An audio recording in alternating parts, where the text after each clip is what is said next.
அன்பால் நீ ஆண்மையால் வீரியமானவன் என்று எனக்குள் அடிக்கடி வளர்த்த அந்த பெருமை என் தந்தை உங்களுக்கும் உண்டு. அதனாலதான் இன்னைக்கு நான் என்னுடைய அப்பா அப்படின்னு கர்வம் கொள்றேன். அப்படிப்பட்ட என் தந்தை சொல் கேட்டதனால் நான் இன்னைக்கு இந்த மேடையில் இந்த சான்றவர்கள் முன்னே சொன்ன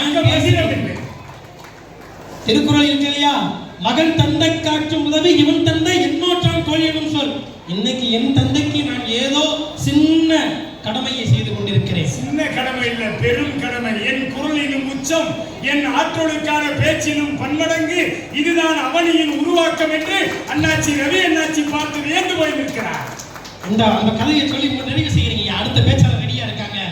என்னுடைய மனைவி உங்களுடைய மருமகள் வீட்டுக்கு நான் போறேங்கய்யா. உள்ள ஊருக்குள்ள நுழைஞ்சதுமே வாங்க கண்ணு, நல்லா இருக்கீங்களா, என்ன கண்ணு பண்றீங்க, எப்படி இருக்கீங்க, என்ன சண்டை சச்சரவு எல்லாத்தையும் விட்டுருங்க கண்ணு, இனிமே வாழ்க்கையை அடுத்து எப்படி கொண்டு போகணும்னா அப்படின்ற விஷயத்த